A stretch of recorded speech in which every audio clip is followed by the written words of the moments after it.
Beyond the Badge is brought to you by Edina Alarm and the Edina Crime Prevention Fund. Welcome to Beyond the Badge, a program about the inner workings of the Edina Police Department.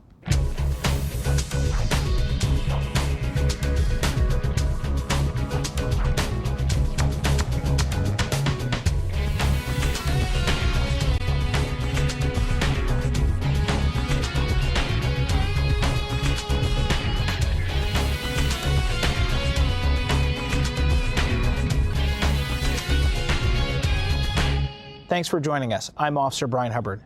Many Minnesotans have made the mistake of parking their cars or trucks on the street during a snowstorm, only to find later that their vehicles have been buried or plowed in. A parking ticket on your windshield would only add to the frustration.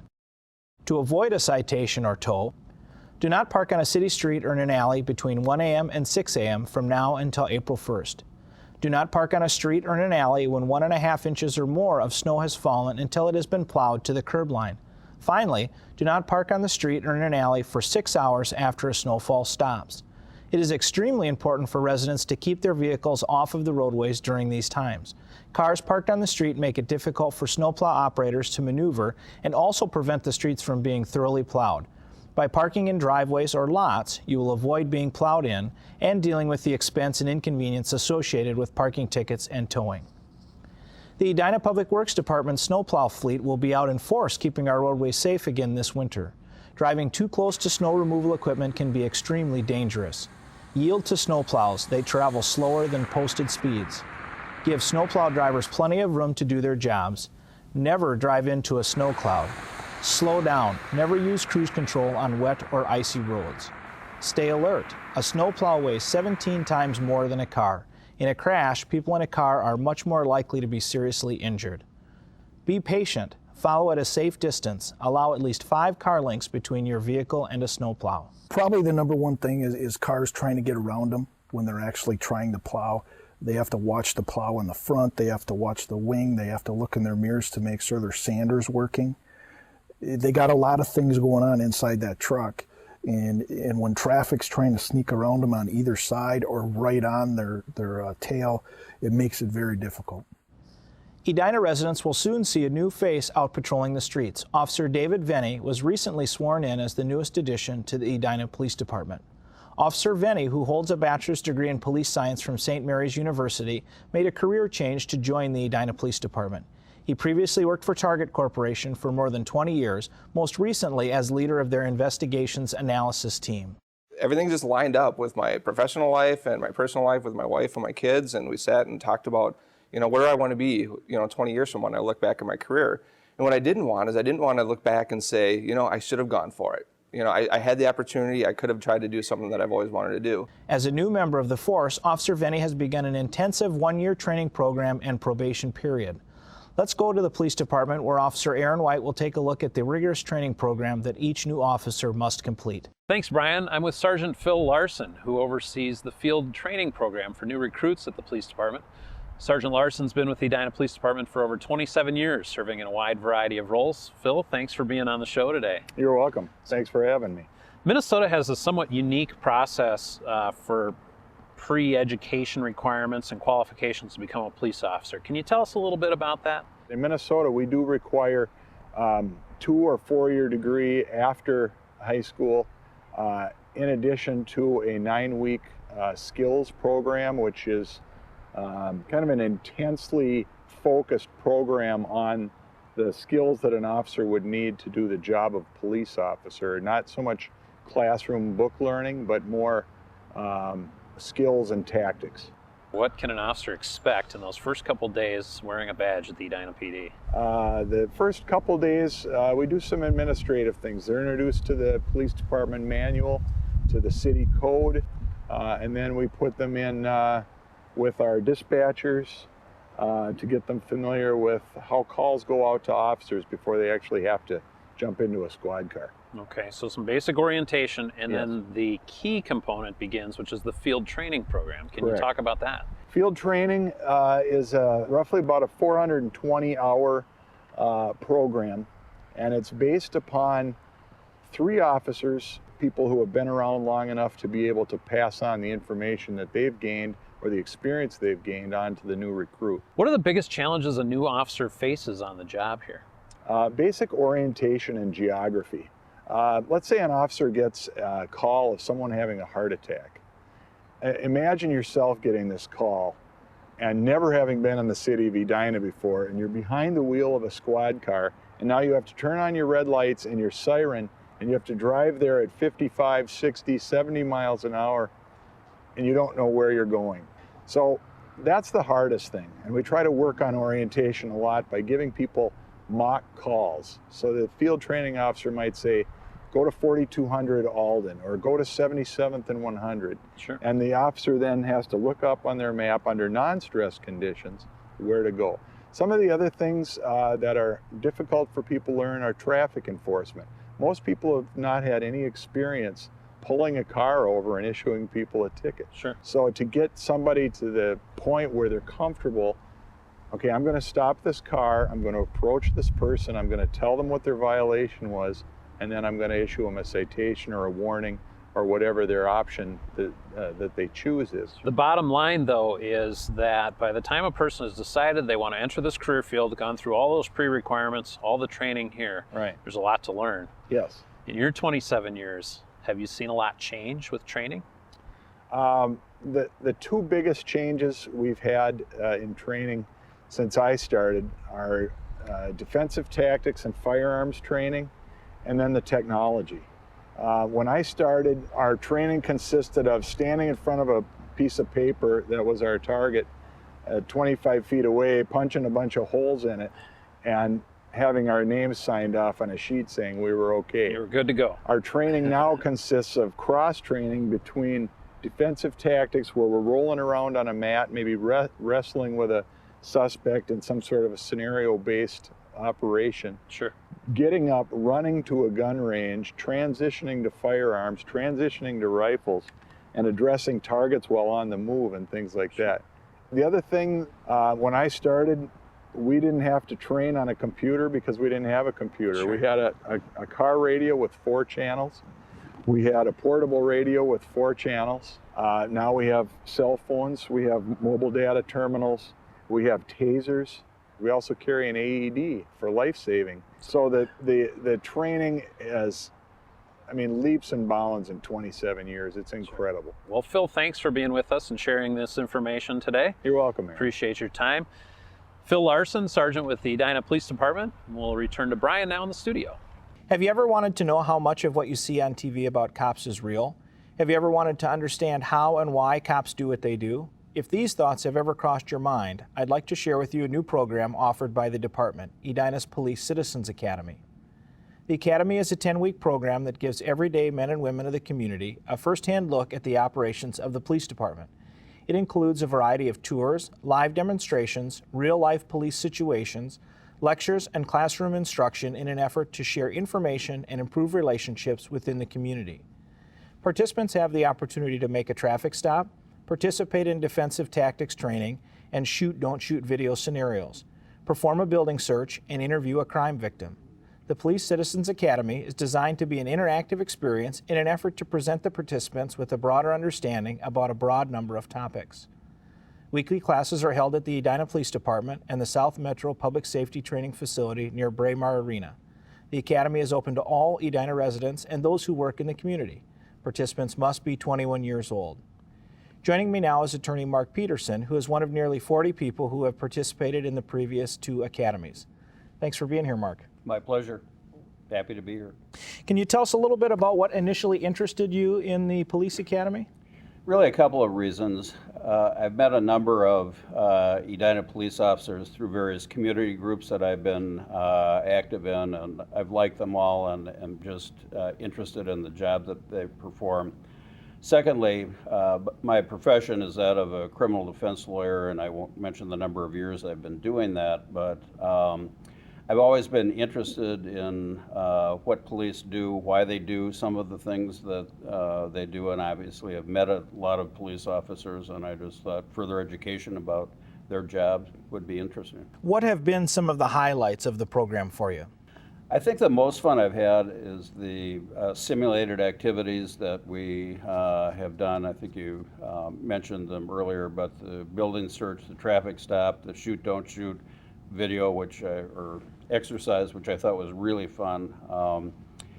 It's given me a really good idea of what it actually feels like out on the street when police are doing what they do, as opposed to just hearing about it or seeing it on TV. Do you see, as you've participated in the program, this being a program that would really be open for the gamut and that people from all walks of life would benefit from?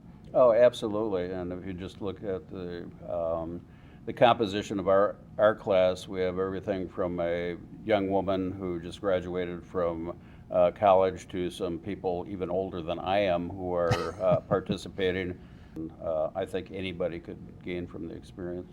Now, the most important indicator of success is if people are willing to recommend it. So my question for you would be, is this a program that you would be willing to recommend to your neighbors and friends to participate in? Oh, absolutely, and I've already done exactly that when I've told various people that I've socialized with what I've been doing and what we've been doing when we've been attending class.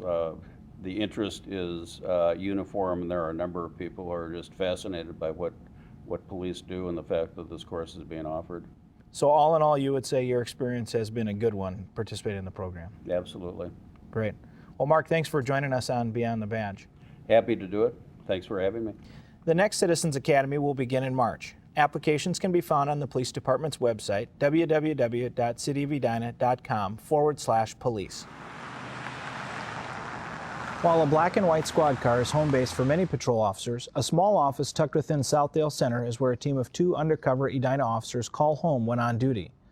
For more than 30 years, the Edina Police Department has had an office at Southdale Center as part of a commercial area patrol program. The officers who are stationed at the shopping mall serve the entire greater Southdale area. They sometimes assist with cases at 50th and France or other nearby commercial areas. The 2 officers spend most of their time working on cases of property crimes, shoplifting, check forgery, credit card fraud, and return merchandise fraud. They have access to Southdale Center's sophisticated cameras to monitor activities on that expansive property.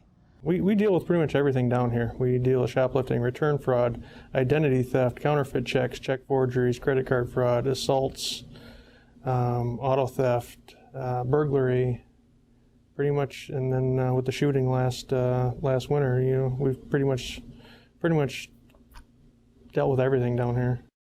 This dedicated pair of undercover officers typically makes about 400 arrests in a year, but has already surpassed that number for 2009.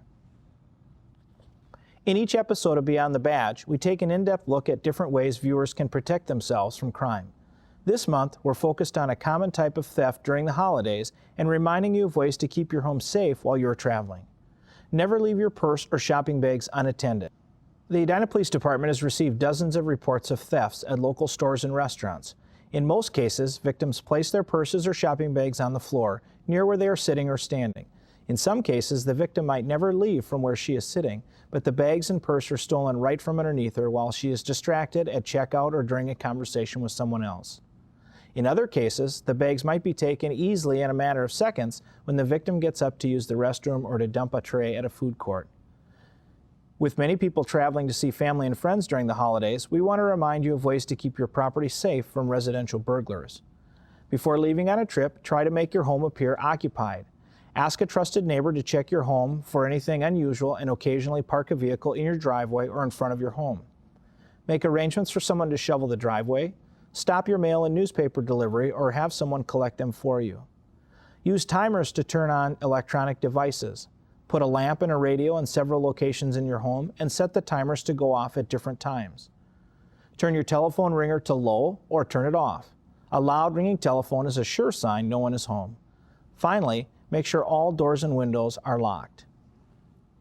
Holiday parties can often extend well into the new year. The Edina Police Department reminds you not to drink and drive. Each year in the United States, around 200 people are killed in alcohol-related crashes. 3,500 are injured and more than 35,000 are arrested for DWI. 1 in 8 Minnesota drivers has a DWI on record. Let's go back to Officer White, who will share with us some of the effects of drinking and driving. I'm at the Southwest Metro Public Training Facility with Officer Nicole Pesic, who's been serving with the Edina Police Department since 2008. Prior to that, serving as a community service officer with the department. Nicole, thanks for being on Beyond the Badge. Thanks, Aaron. We're here to talk about DWI, or driving while impaired enforcement, something we hear about all the time in the media, the latest celebrity arrest or tragic accident. Why is DWI enforcement so important to the Edina Police Department? It is important because impaired drivers hurt and kill thousands of people each year, and we want to make sure everybody makes it home safe. You often hear in the media how a person is 2 or 3 times the legal limit. Most people have heard about that 0.08 blood alcohol limit. Can you talk a little bit about what that is? What does that mean, and how does that affect people differently? It's going to affect each person differently. Someone who is 6 feet tall, 250 pounds, if they have 3 drinks, a person who is 5'3", 130 pounds, and they have those same 3 drinks, the size of the person is going to affect the tolerance of the alcohol. Does a driver have to be over the 0.08 limit to be arrested for DWI in Minnesota? No, the person does not have to be over the 0.08 limit. If we feel that they're impaired, whether alcohol or drugs, and they're under the 0.08 limit, we can arrest them for DWI.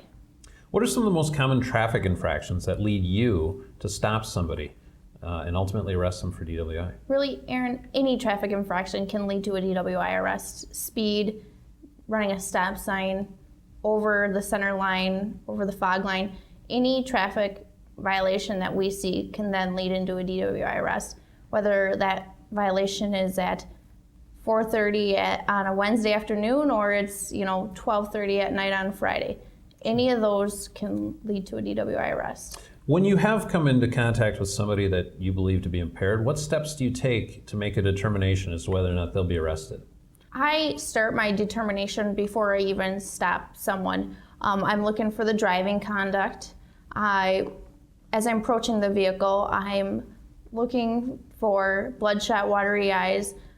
If I smell an odor of a consumed alcoholic beverage, if I think that someone is impaired, I will then ask them to step out of their vehicle and perform field sobriety tests. There's 3 standardized field sobriety tests that we ask them to perform: the horizontal gaze nystagmus, the 9-step walk and turn, and the 1-leg stand. After we complete those tests, we'll give them a preliminary breath test, or a PBT. After all those indicators, we'll place them under arrest. Okay. What are some of the consequences then if a person is ultimately convicted of DWI? The person can face jail time. Their driver's license could be taken away. Their vehicle can also be taken away for DWIs. They can actually lose their vehicle. It can be potentially forfeited as a result of multiple DWI convictions. Correct, and they will see a higher increase in their insurance rates. Okay, a lot of consequences. Correct. Do you see more DWIs on the road around the holidays, Thanksgiving, Christmas, that time of year? We do. There's a lot more people on the roads because of the holiday parties. People are coming and going from there. There's also a lot more stress associated with the holidays, and people use alcohol to kind of calm their nerves. So we just ask that people take a cab home or call a friend. And another key is looking out for other people that you may be out with, correct? Oftentimes the impaired person maybe doesn't realize that they've had too much to drink. You want people to try to take those keys away as well if they see somebody or help somebody make other arrangements. Correct. A lot of people that we arrest say, well, I've only had 1 or 2, I don't feel impaired. Well, they don't think that they're that impaired, but really they are. Sure. The key is obviously safety. We want everybody to be safe on the roads around the holidays. Thanks for being with us. Thanks, Aaron. Nicole Pesic, police officer with the Edina Police Department. We'll go back to Brian in the studio. On behalf of my co-host, Officer Aaron White, and the rest of the officers of the Edina Police Department, thanks for tuning in to learn a little bit more of what goes on beyond the badge. Stay safe in the new year.